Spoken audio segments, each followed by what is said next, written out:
you don't mind sharing that story. Yeah. So he's a very special horse. He's called Low More Lucky. He was a bit of a nightmare, and essentially the decision was made that they were going to put him down.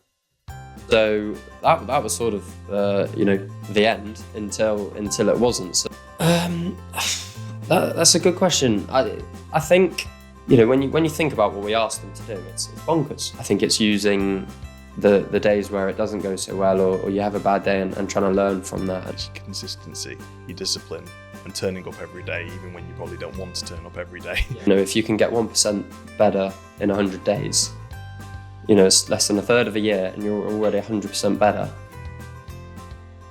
So how'd you deal with that? It was hard. Tom? Yeah. Well, welcome to the podcast. Thank you so much for coming. Thank you very much for having me. It's amazing. So we'll start. What happened? Who did it to you? Who got you into the horses? Where did it all start? Yeah, so it's very much a family thing for us. My dad was an amateur jockey. His parents trained racehorses and rode racing themselves. So, as a kid, it was something we were brought up with, myself and my two younger sisters as well. Mum had always ridden as a kid as well. Never had her own horse per se, but always was interested in it and involved in it to some level, not necessarily competitively, but it was something that was sort of bred into us in the blood, as they say. And I remember I was young as 2 or 3, getting plopped on a pony, and it's gone on from there. So you were same as my little boy, gets put on a horse with no decision in doing that whatsoever. Just that is it. That's what's happening. Yeah. I think it was probably the same for my dad, and that was it. We got into it. They got us into it as an early age, and they probably wouldn't think we'd be where we are now with a load of horses and sort of doing it on a more professional level. But that's how it all started. Well, you've had such we'll go through a lot of it, but you've had so much experience and a career that you've had, and you're still so young, with it all, and it's going to be amazing what happens in the future. But I want to know, like, even from that age, like, I know a lot of boys, especially like Link, he's probably the only one in his district for Pony Club. Sorry, there's another boy, there's 2 of them, but they're clearly outnumbered by girls, which, I mean, when you're older, it's not a bad thing. No, probably not. But when you're that young, like, did you just think it was like, it's normal for me to have horses, or did you see any sort of like differences with the other boys in school? Or yeah, definitely. I suppose from a family setting, it was normal. That was what we all did. We all ride still. My 2 younger sisters still ride. My parents both ride. Every now and then, if we're all there, we might get out on a family hack, which can be carnage, I tell you. But so from a family point of view, that was the norm. That's what we did, and at school, less so. Obviously, that you are outnumbered, and I think growing up, as a young lad riding, at school, you did get a bit of a hard time, probably fairly often, to be fair. But it was something that never really bothered me, because I loved doing it, I think, and I was still able to play a lot of other sports and get involved in other sports growing up. So it never put me off, carrying on with the horses. It was just something at the time I did on the side. So when you were younger, were you sort of just so like, well, no, I like doing horses regardless of what anybody said, or did it's like when I was younger, when I was a kid, like I still remember some of the other lads and other guys that would say something that still sticks with me now. And like, is there anything like affected you that maybe think twice, or? Oh, yeah, yes and no. It never really made me think twice. It genuinely never put me off, because I knew that I enjoyed doing it. And to be honest, I've always been probably a bit of a stubborn bugger. So, I'd sort of made my mind up that that's what I wanted to do, and I liked doing it. So what other people were saying didn't necessarily put me off it. But certainly throughout school, at times I found it hard, because it would bother me about, what other lads were saying about it, and all the sort of stigma that is involved around, male horse riders. and certainly as a younger kid, when you're a little bit more susceptible to, people hurting your feelings per se, it's something that you sort of had to deal with. But it never made me question why I did it. I always thought, although it used to frustrate me, it never used to really upset me deep down that's what they were saying. I always knew that I didn't really care what they thought. Yeah. So you were already quite mentally strong then as a child. Yeah, I think so. Stubborn, mentally strong. whatever you wanna say. Mentally strong, We'll go mentally strong. Yeah, I've always been very sort of focused and determined, and when I've made my mind up, and that's what I want to do. If I've decided that's what I want to do and where I want to go, then that's always been the drive and the focus, really, which helps in some ways when you've got a few horses to ride and you've also got homework and things to do. It's maybe not so good because I knew what I'd rather be doing, or probably what I did more of. As growing up, I always felt like the schoolwork was secondary, which probably wasn't the best attitude to have at the time. But it's so far, touch wood, it's turned out all right. So I was going to say, clearly you've gone down, you've taken the right decisions even from a young age. Yeah, it's sort of happened organically, I suppose, as I've got older, and I've ended up going down this path, and everything's sort of just fallen into place gradually. But still work to be done, still lots of things I want to achieve, and we just keep going bit by bit, really. Well, like you said, you were plonked on the horse. You said from a very young age. When do you remember was it a conscious decision that you made that went, no, I'm concentrating on this. This is going to be my career. This is what I want my life to be. Yeah, probably. I was a little bit older at this point. I always obviously loved it as a younger kid, but probably when I got to 12 or 14 was when I started thinking, actually, this is what I want to do. Yeah.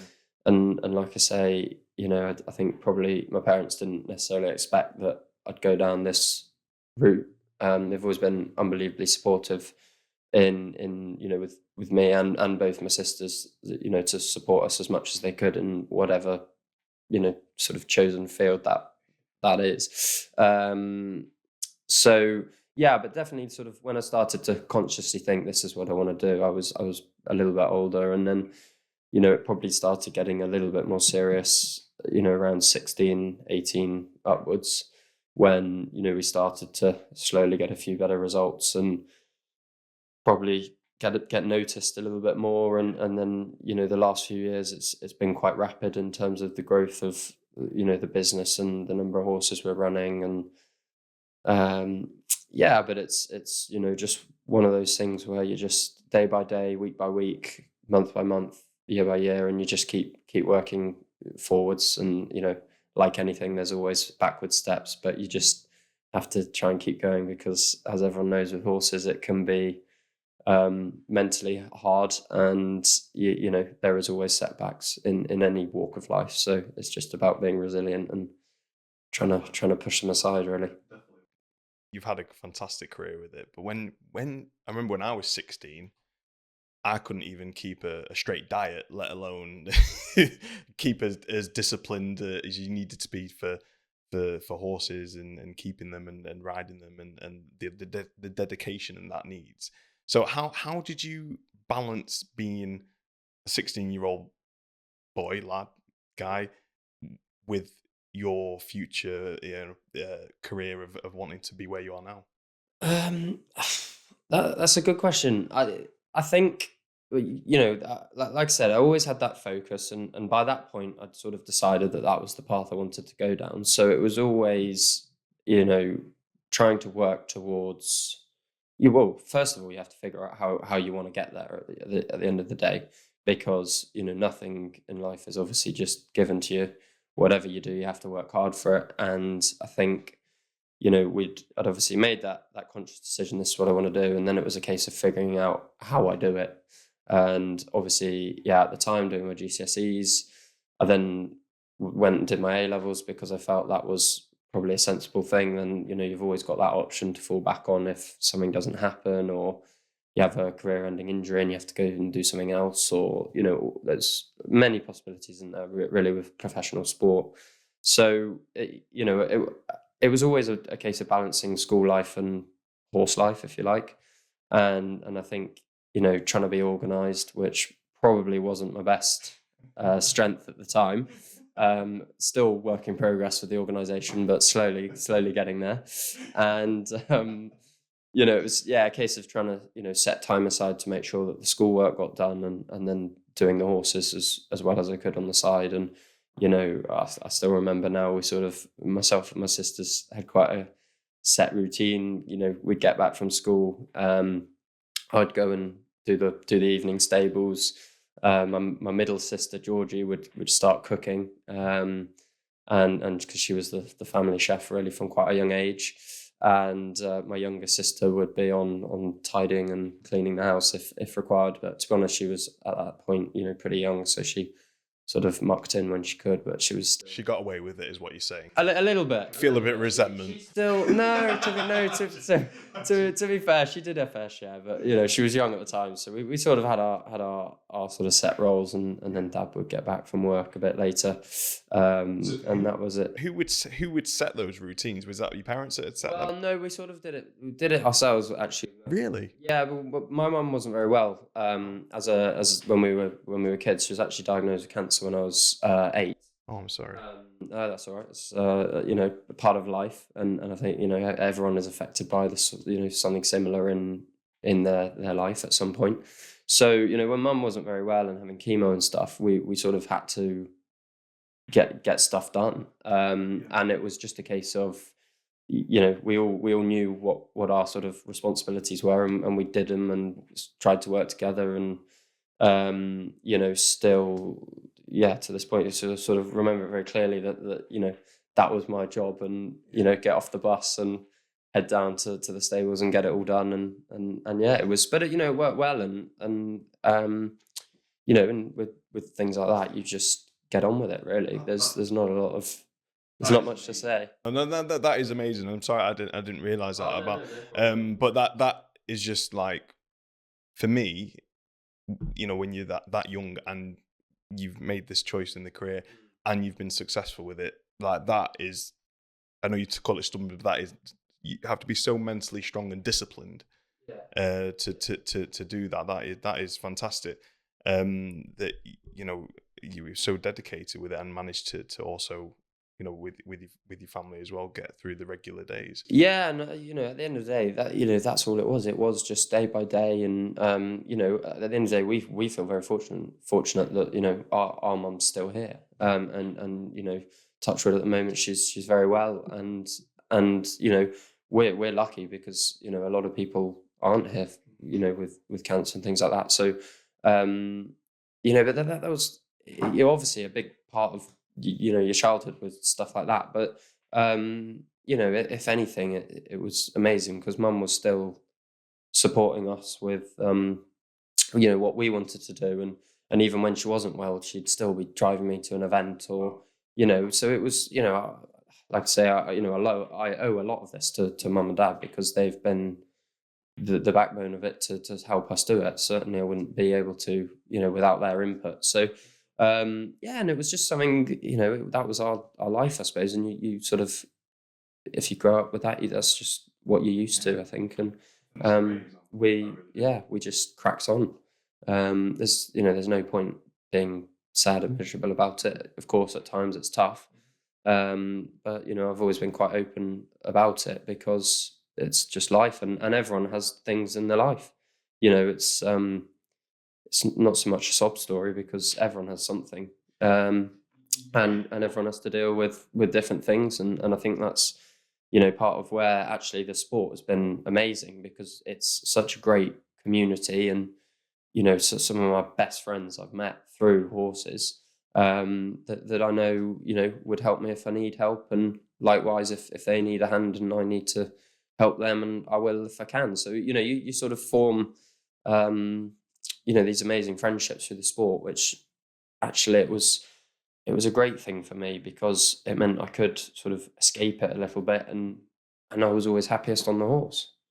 It was, you sort of forget about normal life in a way. You're just you and your horse or horses, and I think there's something very freeing about riding, isn't there? Of course, it's you know, a little bit more serious for me now, but still to this day, you know, I just think how lucky I am to be able to work with these horses every day. And it's, you know, and travel all over the country and see these amazing venues. And, you know, like Blenheim, obviously been lucky enough to go there twice, and to be able to be at a place like that is brilliant. So, you know, the opportunities it's given me, and hopefully will continue to give me, is amazing.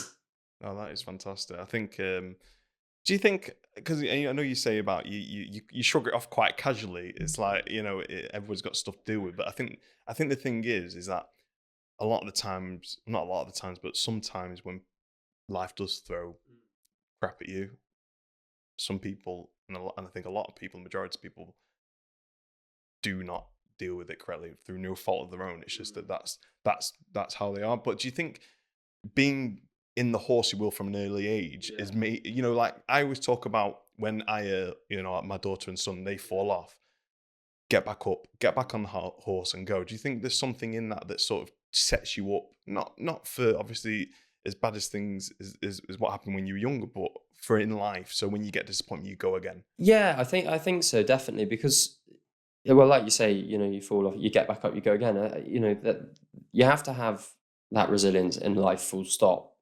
because you know, stuff will get thrown at you that you don't expect, and it's being able to deal with these things and keep moving forward, really, because, like I say, you know, you're never gonna get anywhere by dwelling on things. And, you know, as hard as it was at times, like I said, you know, the horses gave me that focus and something to take my mind off it, and really, you know, attack and go for.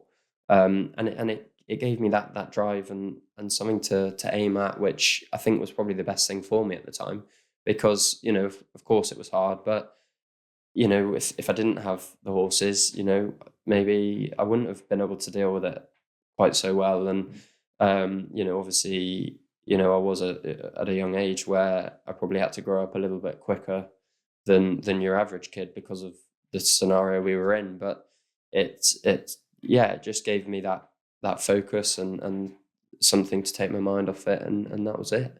But you know, doing something you love, you know, you get such a reward from that actually it was, you know, it was probably the best thing for me. Privilege, isn't it, to do something, get up every day.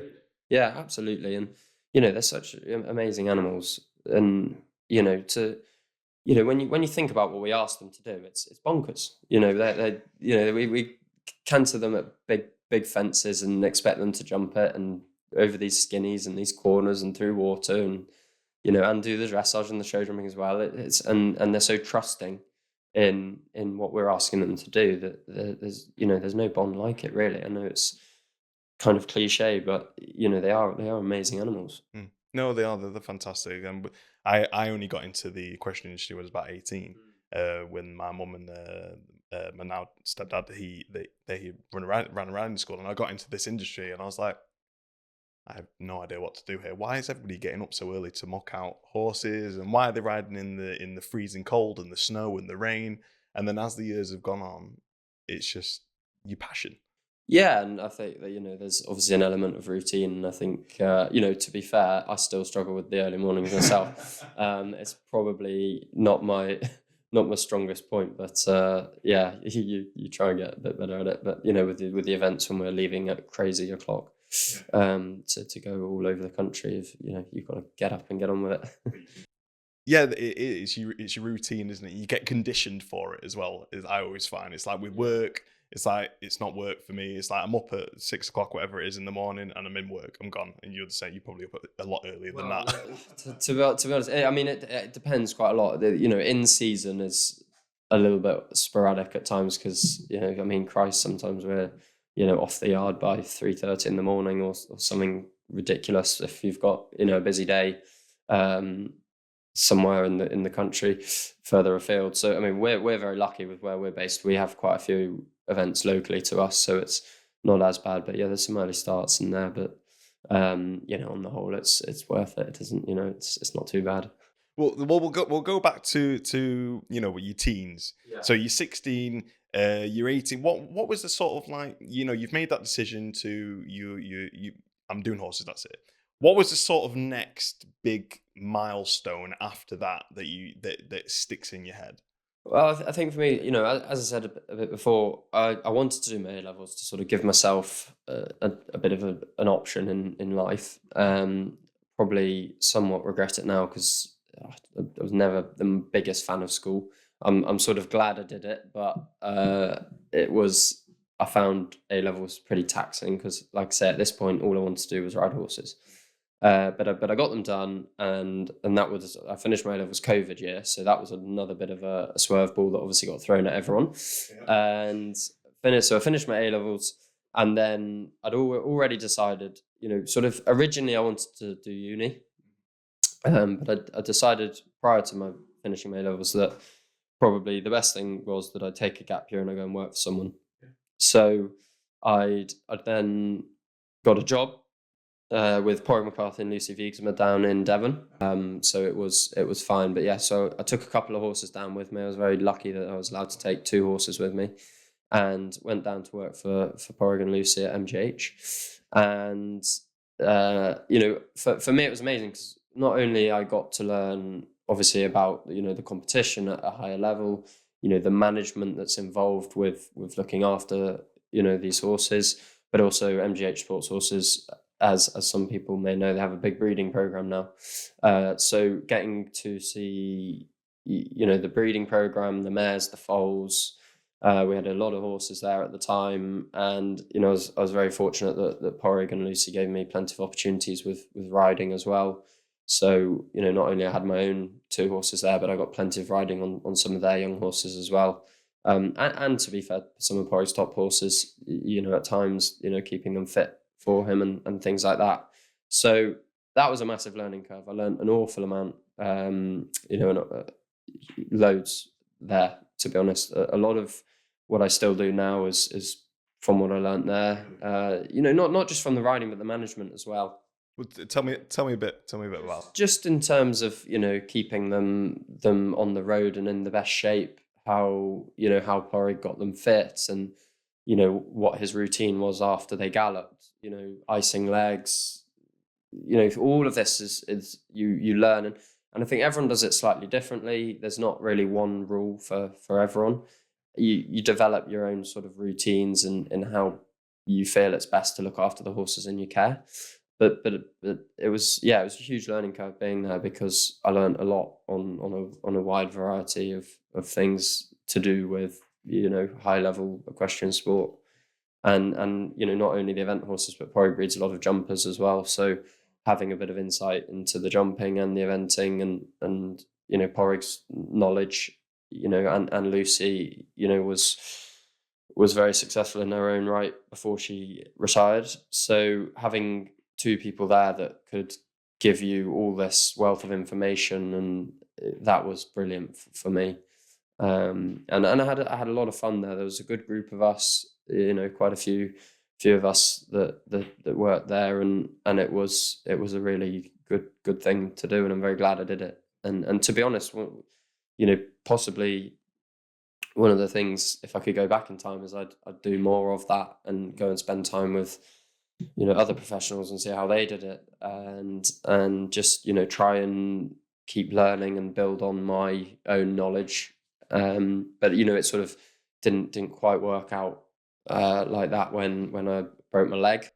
Oh yeah. So that was again another bit of a setback that sort of changed my plans somewhat, and then after that I sort of ended up somewhat by accident. In a way, it all sort of just fell into place that I then ended up having a couple of owned horses in, and after I'd recovered from that, and then it sort of expanded from there, and now we've obviously a fair few horses out eventing, so it's sort of just organically fallen into place. Very big, very. But just going back to that period, you said you met quite a few people. Are you still in touch with them, or you? Yeah. Some more than others. I made some really good friends there, and they've now all gone off down and done different things. Some still in horses, some not. Why do you think? What? Oh, this is what I wanted to talk to you, because when you mentioned then you're in a group. So when obviously I went to uni. Yeah. I'm not going to say if it was useful or not. But the friends that I had there went off in different directions for different reasons. Now, with you guys are all there to learn about, get as much experience as you can, and then obviously you've carried on within the direction, and I assume some of the other lads and some of the other guys that were down there haven't. Um, I'm sure there's many reasons why, but do you think some of it might have been because it wasn't for them, or they just lost the buzz of it, or I don't know, to be honest. Yeah, I think it is a hard sport, and I think it's very difficult to sort of break into as well. I think the step from sort of the youth levels into the senior ranks is a big one, and then you're looked at on par to these top riders who have many more years of experience than you. They're riding at a higher level, they've better results, all of this, and all of a sudden you have to compete with them. So I think I don't know, in all honesty, but I think for some people it's like being able to break through, or some of the guys that were there were maybe a little bit older than me, and sort of were giving it one last go before they decided actually maybe a different route is better for them. And yeah, so a wide variety of things really. But obviously I was what would I have been? I was like 19, 20, no, not even 18, 19 when I was there. So that was it. It was sort of, I guess I was at the very start of things to come. but how you just said then when you went into the from the youth to the senior, like, and you said obviously you're mentally aware of the extra pressure that's on you, like how do you deal with that? It's like from when I when I was used to play football, whatever, when I was in the under 16 league, like get put in the adult league, I was nervous because I was going to get battered about a bit. How do you deal with that? I think you have to, a lot of it has to come down to self-belief at the end of the day, because, if you have aspirations to reach that level and be at the top of the sport, at the end of the day, you've got to be winning, you've got to be getting results. So I think, trusting your own ability and the system that you use and work with from, day to day stuff, but also in competition. And I think you just have to be somewhat brave and ballsy to just give it a go and get stuck in, and everyone says it, but you can only do your best at the end of the day. And you're still learning, and I think it's using the days where it doesn't go so well, or you have a bad day, and trying to learn from that, and look into why it didn't go to plan, and then on your good days, of course enjoy them, because as everyone knows, in horses they don't come around too often. But also having the sort of composure as well to look into why it went well as well, and have I done anything differently? Can I try and replicate our preparation for this event that went really well, and do it again? And I think it's having that attention to detail and the fine margins to try and get these sort of extra percentiles, and just 1% better each time. And if you can get 1% better in 100 days, it's less than a third of a year, and you're already 100% better. Then the growth that you could have is huge, and probably 1% each day is as good as it gets. Yeah. But when you look at it like that, it's not actually that much time to see a big improvement. But of course, that goes along with that is the dedication to putting yourself in the position where you can give yourself the best chance to do that, and not sort of wavering from your aims and your goals and things like that. And particularly, we talked about it at school and growing up into late teenager, young adult. There's so many distractions in life, and partying and drinking and all these things that can take your focus away. And I think it's about sort of that composure and the discipline to just stay on your own path. And it's another thing that the comparison to others is never useful in some ways, because people go at different rates, don't they, at the end of the day? And I can look back now and think of people in my peer group that were ahead of me that are now behind me, or behind me that are now a bit ahead of me, and whatever that might be. So we all, everyone has their own sort of journey in the sport, and it's, patience wouldn't be my best virtue, but it's, there's an element of that you have to be patient and just keep working at it, and have faith that it will come the way you want it to, or it will come good eventually. And there's so much that I feel like I haven't achieved that I feel that I should have achieved, but you just have to keep on at it, and have faith that one day it will all fall into place. I love that. I love that. The 1% gains daily or even weekly. I go by with work, with most things I do, and by the sounds of it, the reason why you've probably got ahead, obviously with your skill and everything, but it's your consistency, your discipline, and turning up every day, even when you probably don't want to turn up every day. Yeah, and that's the hard part, because everyone has off days, and I'd be lying if I said to you I'm really enthusiastic every day to ride 10 horses. Some days you do wake up and you think, actually, today I really don't want to do it.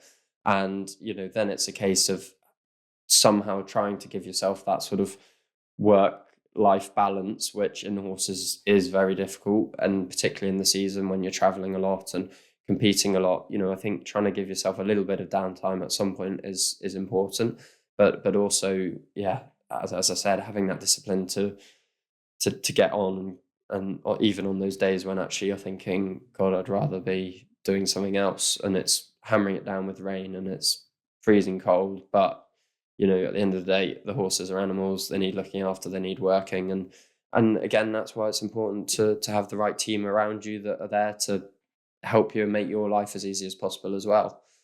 Because it really does take an army to do it, and there's so many people that are involved in everyone's own setup that probably goes somewhat under the radar to the general public, or so it's a massive effort from everyone, and everyone sort of clubs together to make it happen.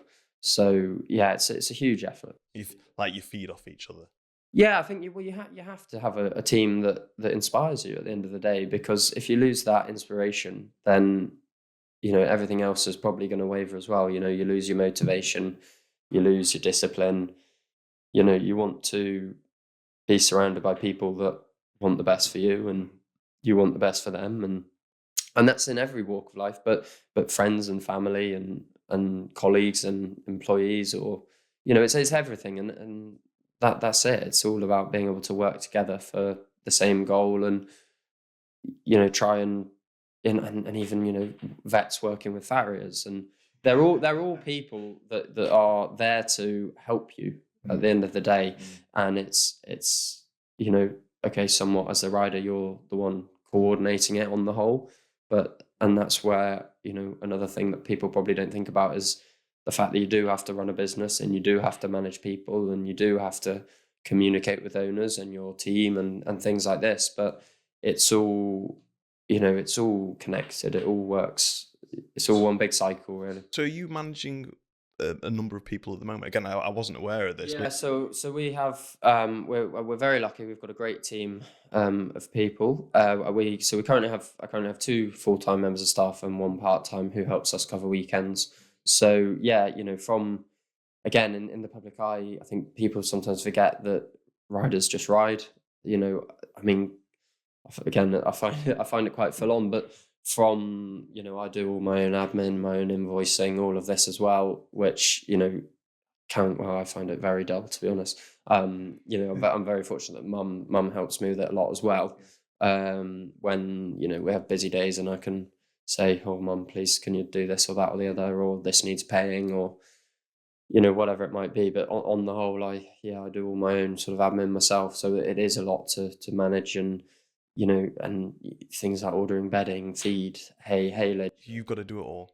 Yeah, I mean, yeah, but essentially it comes down to your shoulders, your responsibility. Yeah, at the end of the day, or if someone in your team has that responsibility, it's still my job to manage that person as their. You can delegate, but it's still your responsibility if it doesn't get here. You know, at the end of the day, I work for my owners, who are, you know, running it essentially, and they're the people that help me do it, because without them, I wouldn't be able to. So yeah, of course, you have to make sure everything's in line so that they're, you know, assured that their horse is getting the very best care that they can. So there was a number of things that you talked about there, but I just want to go back a little bit when you talk about the 1% gains, which again I think is such a great philosophy to have, because a lot of people think, well, I'm not going to do that because it'll only, you know, it help me a little bit, but those little bits are quite important. Now, in our business, we have a number of different softwares in order to analyze sales patterns, you know, forecasts, all that sort of stuff. With horses, it's obviously not that as easy. So do you get your team together and then analyze what's gone right, what this person did, what this person did? Yeah, definitely. You know, it all comes down to people management at the end of the day, and you know, I suppose as well, we have the responsibility to keep inspiring them to do as good a job as they can as well. So yeah, you know, we try to have fairly regular sort of team meetings, if you like. We all get in the kitchen around the table with a coffee or whatnot, and you know, talk about things that we're doing well, things that need to be better, or you know, all of the above really. And you know, I've always been quite relaxed in terms of you know, I'd like to think I'm fairly easy to work for anyway, because I'm fairly relaxed about most things.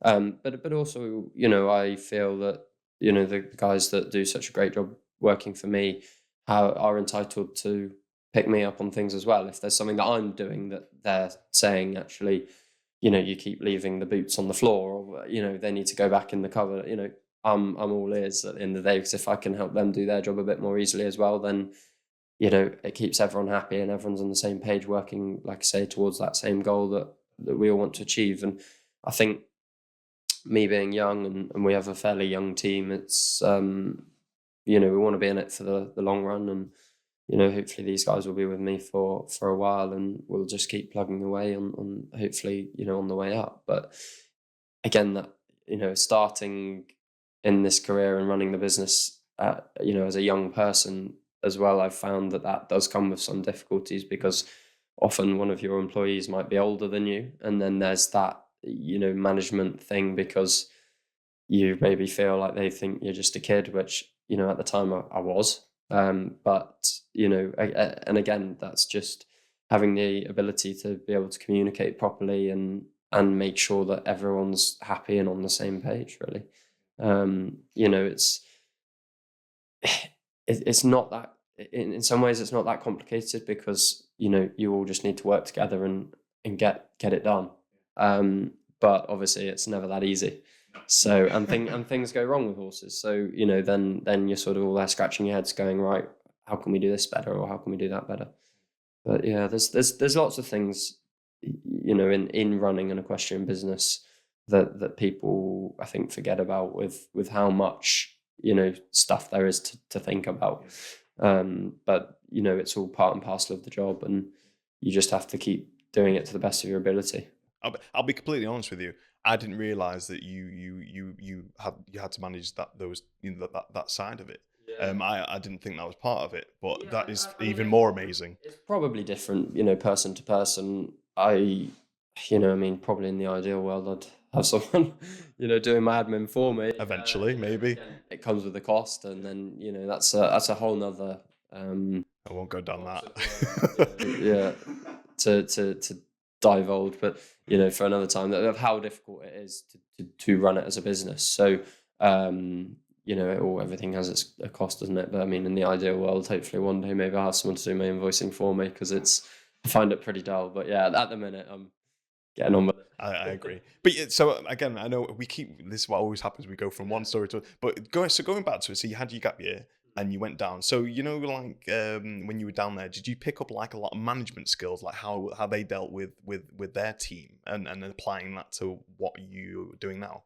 Yes, yeah, I did. I think anywhere you go, that you're always going to pick things that you would do the same, or you would do differently. That could be in how they manage people, or how they manage the horses, or, you might like this and not like that. So I think for me it was a case of taking everything in and then trying to sort of reflect on it all and decide how best I wanted to do that. But certainly in terms of a daily routine, I've follow suit to how we did it there because I liked how it was done. Can you tell us your daily routine? Just because From point of like the yard and the care of the horses. So we actually start a little bit later. We start 7:45, just because we've found that works well. I don't know when I was at Porry and Lucy's, we started at 7:30, but I mean they had a lot more horses than we do, so probably we needed a bit extra time to get everything done. So yeah, first thing in the morning, the guys will get the horses fed, get them hayed. The majority of them have automatic drinkers. We're very lucky like that, but just make sure that they're not clogged up or anything, and they're clean, so the horses are happy to drink from them. And then the few stables that we have that have buckets, water gets filled first thing, so food and water first thing in the morning, and then they'll all get them mucked out, and we put all of our horses on the walker whilst they're getting mucked out every morning. I think for me it's massively important to try and get the horses out their stables as much as possible, particularly at this time of year when it's really wet and maybe there's they're not getting as much turnout. We sort of a little bit have two different routines, winter and summer, in terms of turnout and the management a little bit. So at the minute most of the horses are in most of the time, so they get them on the walker as they're mucked out. And then they'll all get ridden obviously every day, whether that's schooling, jumping, hacking. Some might go to the water treadmill, galloping. When it's getting them fit, cross country schooling. It could be any of those things in terms of their exercise. And then I sort of try to stick by the rule that we try and get them out of the box 3 times a day. Each horse needs to be out 3 times a day if we can. So walker, ridden, turnout, or if we're really wet, some of them will get hand grazed, or some of them might go on the walker twice. There's probably a few that we have at the minute that maybe need that because they've come in from the winter holidays looking pretty plump. So it's time for them to get back into. I know how that feels. Fit. Well, me too. To be fair, at the minute, I've been eating a lot recently since post season. Just enjoying myself. We'll go for a meal after this or something. So you can win. Well, yeah, beard meets food style, and just So that's what we try to do. Sometimes, like I say, things don't always go necessarily to plan, so things can change a bit. But on the whole, that's what happens. And then lunchtime, the guys will have an hour for lunch, 1 till 2, and then if everything, depending on obviously how many horses are worked that day, I might have a few more to ride in the afternoon, or if they're all done before lunch, then the afternoon will be used for sort of yard jobs, maintenance jobs, harrowing the arena, raking the lunge pen in, rolling the lunge pen, in the summer poo picking, all of these sorts of things that need to be kept on top of. We've probably got a bit of painting stables that need doing, all these little jobs, particularly for this time of year when horses have been on holidays and we've been a little bit quieter, that we're sort of making use of the time to have everything ready to go when we get going again in March. So that's sort of how we work at the minute. And then in the summer, every horse is out overnight. So we try to have them out in the summer as much as possible. Some will live out 24/7 and will literally just be brought in to ride.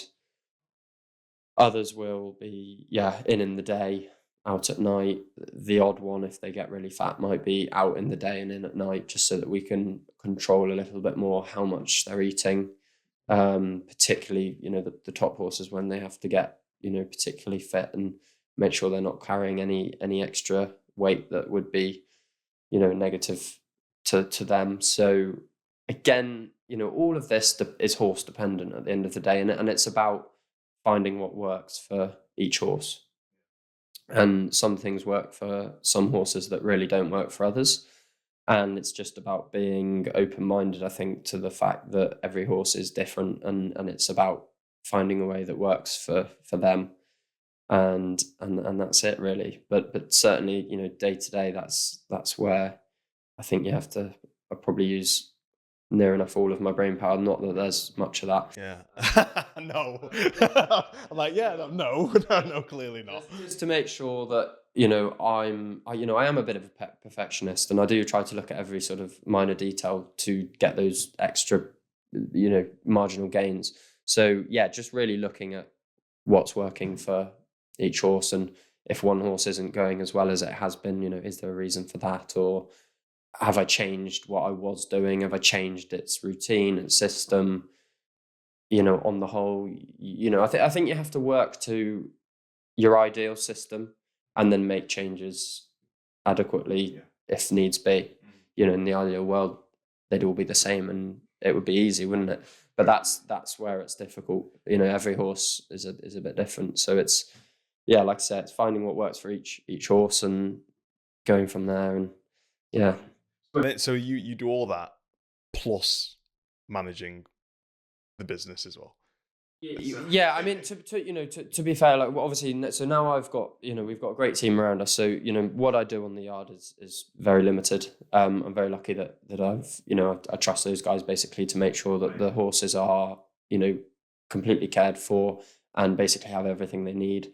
Of course, you know, I'll you know, sort of check things with them, or every now and then have a look around and just make sure everyone's, you know, happy, you know, day to day, so that I've, or if there's, so maybe a horse didn't feel quite themselves, then you go and have a look and just see how they are in the stable, and if they're a bit off color or whatever, because you do get to know each of their personalities. So I think that's another thing that's really important, is just being vigilant to, you know, how they are in themselves, because, you know, a happy horse is, I think, quite obvious. So, you know, just making sure that they're all happy. And then, so yeah, so really my, I suppose, responsibilities are the running of the business and the riding, and you know, managing, you know, my team as well, and liaising with, you know, and also your support team, your farrier, your physio, your chiro, your vet, you know, all of these people that are there to try and, you know, keep the horses in the best physical shape and mentally as well. But you say you keep saying about your team and that sort of stuff, and how amazing it is now. But that, I know from experience here, to get a team like that is very difficult sometimes, lucky sometimes as well. But no, that sounds absolutely amazing. So well, you know, well done to your team, and then Yeah, they do a very good job, and like I say, you can't do it without them, because, you know, there's no way with the number of horses we have that I can do all that myself. You know, and you need people you can trust, and you need people that, again, want to work with you to that same sort of goal that you have in mind. So yeah, it swings and roundabouts, but it's, everyone has to be on board with the plan, I think. So when I was doing a bit of research on you, like I Googled you. One of the main things that came up is that you had quite a bad injury, a bad accident. Yeah, so that actually happened when I was with Porrig and Lucy. So I was down in Devon when that happened, and yeah, I had a compound fracture of tib and fib, and it was a bit of a mess. To be fair, it was sort of a freak accident in the stable. I wasn't even riding; I was just in the stable and got essentially knocked over by a horse, and trodden on, more or less. And yeah, realized straight away that it was bad. It would have been the end of March 2021, so a few years ago now. And yeah, it was pretty bad, to be honest. Knew it was bad, knew it was broken, and yeah, essentially ended up going to Exeter Hospital, and I had surgery the next morning and got it all patched up. Had a bit of metal work in there, a few screws, stuff like that. And you know, I was very lucky that actually a very good surgeon did a very good job, managed to get me back on my feet, you know, within reason, fairly soon. And then it was actually maybe a year or so after that I then ended up having a second surgery, because it was still playing up a little bit, where basically I just had to take the metal work out, because there was still a little bit of restriction in my movement, and you know, I've definitely lost a little bit of movement in that ankle, but the feeling in my stirrups can be a little bit, or certainly when I was back on the horse, it took a while to get used to, because I'm, I don't have that same amount of flexion to sort of get my heel down. So it probably, you wouldn't probably notice it if I wouldn't say it, but certainly it feels like I can't always get my heel down as much as I used to be able to. But yeah, I was very lucky actually, because I managed to. So going back to my dad being an amateur jockey, he was one of his best mates, Andrew Thornton, who's got over 1,000 winners racing, and he very, very luckily got me into the Injured Jockeys Fund down at Oaksey House in Lambourne. So post-op, I was very fortunate to go and spend some time with them doing physio and everything I could basically to get me back in the saddle as quickly as possible. And I think we were back on, did my physio, and then I was back on in about 12 weeks. So 3 months out, and then was sort of again gradually built up from there to be back out competing in the July, but it was not so good at the time. Oh no! So how long were you out for? So yeah, you said you had a second operation. Were you riding in between, like getting better from the first operation, and then? So I was back riding, back eventing, back competing, back doing everything basically. But I just felt that there was a couple of reasons why I decided to do it. I still felt that there was a bit of restriction in terms of the movement in my ankle, and also I was a little bit cautious, having spoken to a few other people, that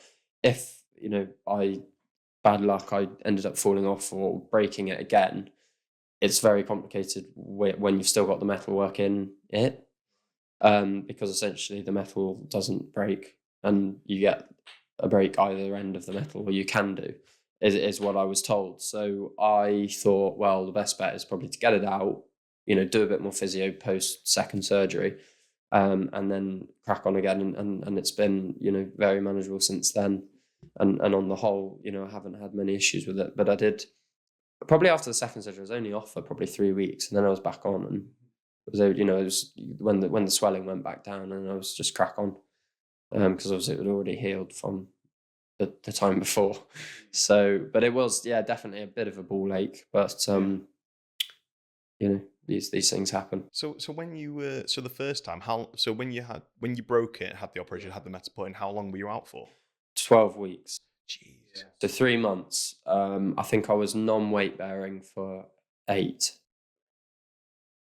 So how'd you deal with that? Like how'd you go from getting up, like you said, 7:30, whatever, and not getting off the yard till 3:00 in the morning some nights, depending what happens, to not being able to even stand up or weight bear on your ankle? Sorry, like how'd you deal with that?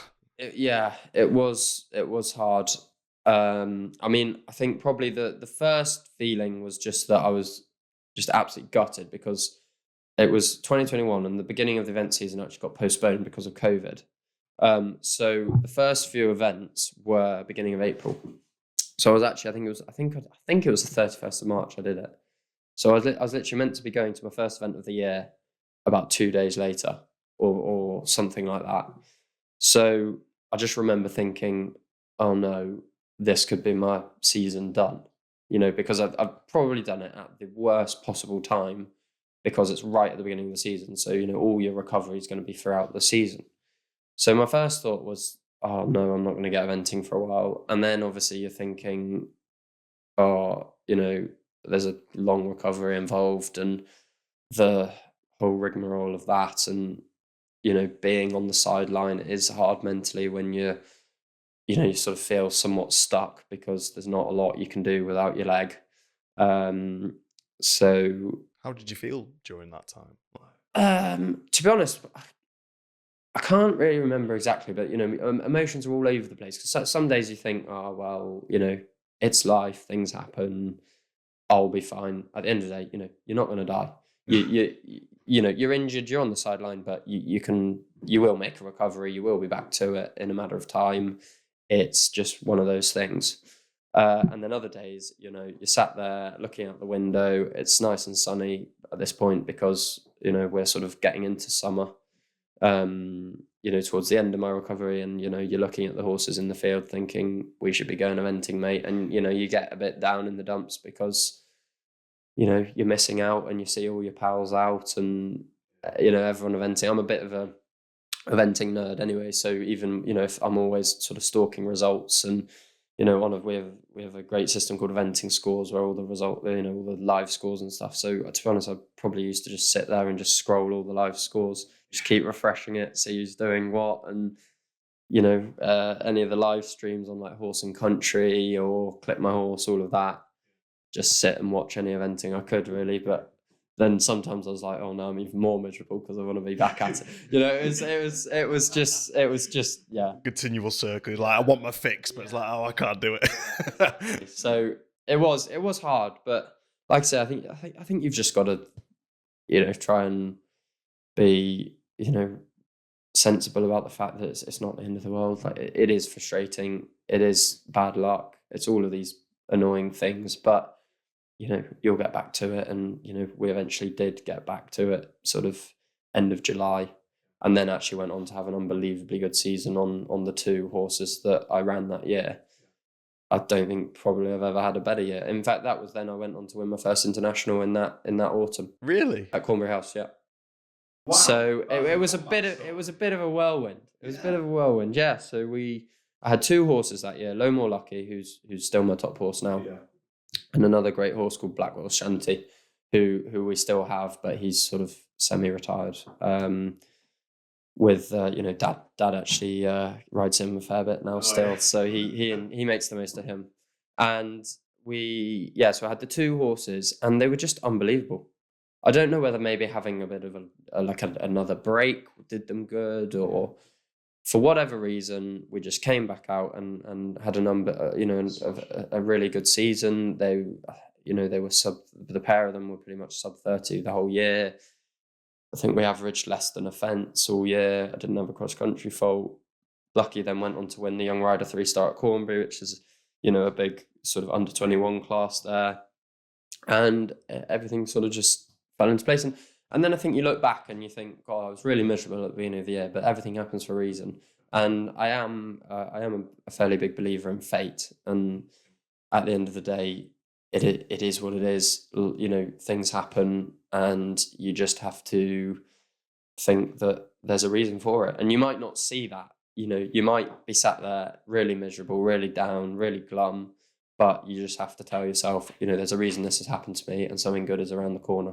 Again, your attitude to a lot of things we've spoken about is just, honestly, I think it's such a great attitude to have, and I think it's a lot of the reasons why you've progressed and done so well in your career so far. But you were talking about, like, you do a lot of analytics, you want your 1% gains. Yeah. So you just said then about how it may have been because they've had a bit of an extra longer break. Do you ever like include that now in like little spaces when you in the future training?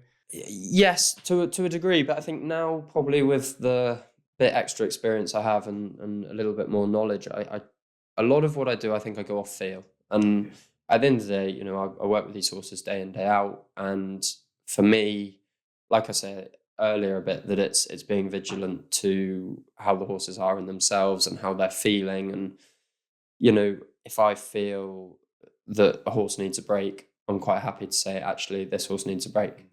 And, you make a call to the owner, look, so-and-so's been a little bit quiet. I think he needs a bit of a break. He's maybe a little bit muscularly sore. They're athletes at the end of the day. And if you go to the gym every day, you're going to be sore. So, it's the same with us, really. We need to make sure that the recovery is, at the forefront, and we're giving them every opportunity to recover so that they can keep working to that level. And that, if they need time off, they get it. I think they communicate that with you.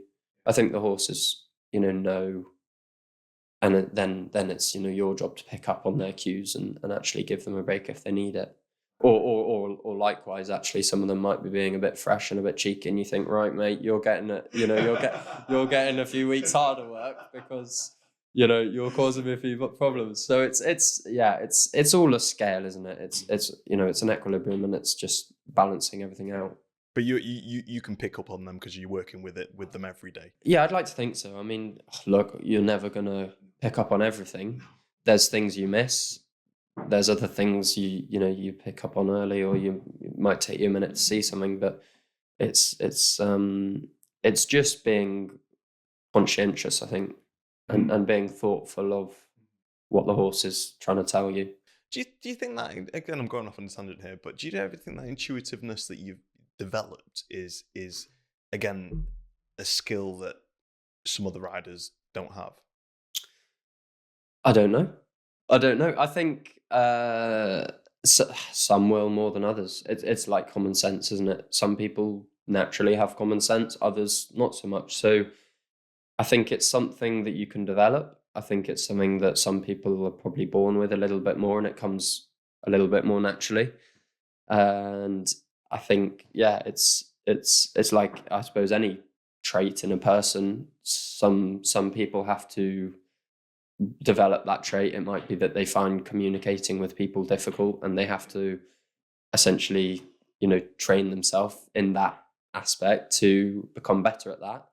And others, it comes more naturally. I mean, you can probably tell I've always been quite happy to have a chat with anyone, which, I've always found fairly easy. And I think that's where I've maybe found it, networking with people and communicating with owners. I like to think we do a very good job. But I know other people find that a little bit harder. So like anything, I think some people have it more naturally than others. But if you can sort of hone in on the fact that that's something that you can hopefully use to your advantage, then it's something that you can maybe work on. I think you're probably better at it than some other riders because you're 1% thing.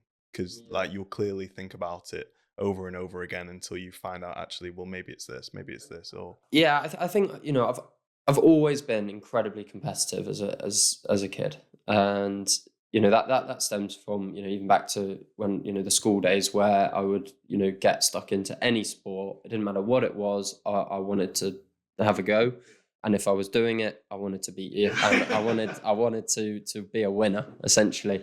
And I think that having that sort of competitive edge, and in some ways being a little bit killer instinct, and I think that's where probably as a kid I was not as thoughtful. It's something I've had to learn a little bit in terms of looking at the finer details. Whereas as a kid, I was just like, win. That's all I care about. And I probably didn't, because of my immaturity at that age, you don't probably think about that sort of stuff. You just like, oh, I want to win, and that's it. And you don't really, it's like win at all costs. Which, to a degree, there's still that sort of burning desire in me that wants to win and wants to achieve all of these things and in the future. But it's, I suppose there's a little bit more conscious thought into the sort of analysis, and like I said, I've always been a bit of an eventing nerd, looking at scores or stalking horses and results and riders, and a big fan of like the Eq ratings. You've maybe seen their their stats and the podcast and stuff, and that sort of analytical side sort of interests me. So I have just tried to always look at those things that I could perhaps do to give us a bit of a better chance. And sometimes it doesn't work. You think you think, oh yeah, that's a great idea. That's going to make the difference, and then naturally it does bugger all. Yeah. And other times that you might stumble across something that you didn't really think about, and you think, actually, that really works. Yeah. So just being thoughtful. I think that's I think it's open-minded at the end of the day. Definitely, and I think the having the ability to change as well. But again, you touched on something there, like I'm going to try something if it doesn't work. It's like there's a saying, fail fast. So like that is, try different things. If it doesn't work, don't do it again. Or try something else, but like do it quickly, like is in keep doing it. Yeah, and like we said earlier, like different things work for different horses. So you might try something with one horse and it fails drastically, but if you're open to the fact that thing might work with a different horse, then you can just try it again with them, and then all of a sudden you think, oh, that really works for that horse, but okay, I know it doesn't work for this horse, so I need to do something different with that one. But things always change, don't they? Like we've touched on how the horses feel and their happiness and their well-being, and like we do. When I said, not every day you wake up thinking, oh yeah, I can't wait to ride all these horses in the rain. The horses, I'm sure, have off days too. And actually, if you're riding one and you think, actually, maybe that's the day that you set to them to do a bit more hard work, and actually they don't feel so good and they're having a bit of a flat day, then don't push them. Give them an easy day. Because like I said, with the recovery, they need it as much as we do. So, just being thoughtful to the fact that they might have an off day as well, and change your plan a little bit to suit how they feel. Yeah. Yeah, it's great. Honestly, just speaking to you, you can tell like how much work you put into it and how much actual thought, and it's great. Honestly, it's great to hear. Fantastic. It really, really is. But so as you know, we got introduced by Shires. Yeah. So one of the main reasons why you're here. So as I've researched again, and as you've told me as well, you had your injury, came back, and then met Shires. Yeah. So tell us a bit about them. So it was the end of that 2021 season, and obviously then I had a few really good results with those two horses I mentioned, and then got introduced to Shires, and we got talking, and they offered me a sponsorship contract, and I was very excited at the time, and it was that was actually that was almost a point where to me it felt like a bit of a breakthrough, because suddenly I had sort of a big brand that recognized that maybe I might have something about me, and they said that obviously they would love to support me, and I was jumped at that opportunity to represent them, and not only represent them, but hopefully be a good ambassador for them as well, which I think is important with this sport. You want to be liked, you want to be seen in a positive light, so it's doing your best to portray yourself in the best way. And so we started working together. So that would have been the end of 2021. So their support has been unbelievable, really. The generosity and how much they've helped me is second to none, really.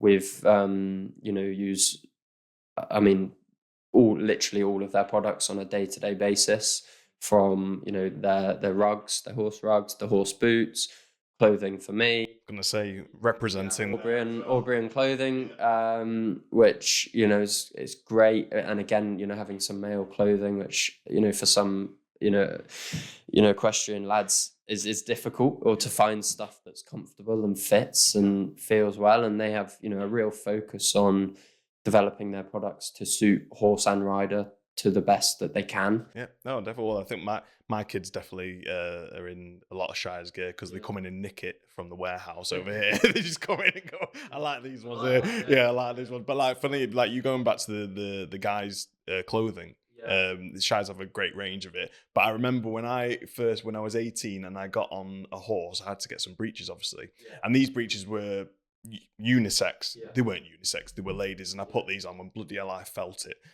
Oh my goodness, I've never felt something as tight in my crotch as I did that day. But I get what you mean. But like, yeah, a lot of the Shire stuff, they do a really good range, and like so we stopped most of it anyway. Yeah. But yeah, Shires is we work really closely with them, and one of the ladies there, Verity, I hope she doesn't mind me mentioning her name, sorry, said that put me in contact with yourself, but also said you had a fantastic story about one of your horses, which, if you don't mind sharing that story. Yeah, so he's a very special horse. He's called Low More Lucky. We've mentioned him a little bit earlier, and he was my first horse off ponies. So he's been a very special horse to me, because obviously, coming off ponies, it's a huge step up, and having the opportunity to have a horse who has turned out as good as he has been incredible, because, to be honest, we didn't ever expect he'd be as good as he's proven to be. But anyway, he's actually called Lucky because he was rather feral as a young horse, and he didn't actually end up getting broken in until he was 9 years old. So there was various attempts, and it's such a great story, because we're family friends with his breeder. So we've now actually had, I think, 6 horses that they've bred, and they've been, those guys have been very, very generous and kind to me and supportive of me. So Richard Dennis, who bred them all, and his family, and they essentially got to the point where they didn't know what they were going to do with him, because they tried to back him. He was a bit of a nightmare, and essentially the decision was made that they were going to put him down. So that was sort of the end until it wasn't. So Richard then thought, oh, actually, I'll give him to a friend, or he'd spoken to a friend of his called Cherry Coward, who is Mick Easterby's daughter. So Mick's a very well renowned racehorse trainer, and Cherry said that she'd have a go, basically, and she ended up having Lucky, and Richard basically gave him away to Cherry and said, if you can do anything with him, enjoy him. So they eventually got him going as a 9-year-old, and he did his first event with them at the end of his 10th year. So that, I think it was end of September, as a 10-year-old, he did his first ever event. So, as late starts go, that's, he's pretty late to get, into the competitive career. And did a little bit more in the spring of his 11-year-old year. And anyway, I was in my last year on ponies, so I'd have been 16 at the time. And Dad had spoken to Richard and, sort of said, oh, we're just looking for horses at the minute for Tom, and it's a bit of a nightmare and all of this. And Richard said, oh, well, I've got a mare. I've got a chestnut mare that's pretty nice. Why don't you come and look at her? So we went up there. They're back. They're up in North Yorkshire, where my dad's from, and we went to go and look at this chestnut mare. Tried the mare. We did end up buying her as well, and she then went show jumping, actually, because she was too careful to go eventing. But my mum had seen this bay horse walking around the walker, and she said, oh, what's that bay horse? He looks nice. And Cherry and Richard sort of chuckled at each other and said, oh, that's Lucky. And he's called Lucky, obviously, because he's sort of had a second chance at life. And Mum said, oh, could we have a look at him? And they said, oh, well, we're happy for Tom to have a sit on him, but he's not really for sale. And he's a bit quirky and this, that, and the other. So anyway, I got on this horse, and he just felt amazing. He did this massive sort of medium trot everywhere, which for me, I was like, wow, this feels amazing. Probably not very correct or anything, but I was just like, wow, this feels great. And I really, really loved him when I rode him. And we all went to the pub for pub lunch after, and we'd sort of had a bit of a chat in the car on the way there, and we'd said to them, look, we really like the bay horse. Could we possibly buy him? And they were saying, well, no, not really. We're quite happy to just keep playing around with him. And then at this point, I think we'd gone back home, and we'd bought the chestnut, and we said, and we spoke to Richard again and said, look, we really like him. Like, is there any chance? Like, name your price, essentially. And at this point, we're thinking, oh, he's going to be quite expensive. Probably don't have the money to buy him or whatever, because they were reluctant to sell. And he said, I'll speak to Cherry. Spoke to Cherry. And they basically gave us a price, and we were happy with the price they'd given us, and we said, right, well, we'll have him. And we then obviously brought him back and started going with him, and that would have been 2018. And it's gone from there. And I was 16, he was 11. He hadn't done too much. His record wasn't great. I think he'd maybe done a novice or two. And sort of like mid to late 30s dressage, few poles, and a run out. So no, by no means a sort of sparkling record. And we just got on really well, and we've gone all the way. We started at B100. Did my first novice on a horse on him. Then I did my first ever 2-star on him, and then all of a sudden in 2021 he's won a 3-star. Then the following year he wins another 3-star. Then my first advanced, my first 4-star, my first 4-star long, and he's just been an unbelievable horseman. He really has, and he'll be 18 next year, I think. Yeah. Yeah, he's 17 now. Yeah. So he'll be 18 next year. So he's, he is sort of towards the latter end of his career, but we're quietly hoping, because obviously he hadn't done anything in his early years, that maybe he'll keep going a bit longer. Time will tell. I'm sure he'll tell me when he's had enough. But just a bizarre thing, really. And then he is now qualified 5-star. So hopefully we can get that last bit done at some point next year, all being well. Did you say you were still in contact with these old owners? Yeah. We're I actually went up and saw them last weekend. I bet they can't believe it. Or did they have a sneaking suspicion? Or I think they thought he was just a bit tapped. Really? Yeah, I think I mean Cherry, to be fair, always believed in him. I think Richard always thought he is what he is, and he definitely didn't think he'd achieve what he has. And to be honest with you, bless Richard, he'd be 78 or so now. He's still farming. He's a farmer by trade. And, I think probably still feels he's a bit average. He's bred a lot of very good horses, and he likes him, but I don't think he sets him on fire. He thinks he's done really well. He's done an awful lot for me. He sort of put me on the map in the first place. But so yeah, they're still, we're still in regular contact with them, and it is amazing, because we never thought he'd do what he has done. Earlier when we were discussing, you said you're a big believer in fate. Is that why? Oh, 100%. Because I always sit here and think, God, imagine if someone had him as like a 3 or 4 year old. Like he, in my opinion, he'd be right up there with one of the best horses in the world. Yeah. And I always think, God, it's sort of a bit of a waste of a horse. Obviously, the circumstances were the circumstances, and that's why it's all happened. But then, you sit there and in the same breath, you think, well, if someone else had him as a 4-year-old, I'd have never had him.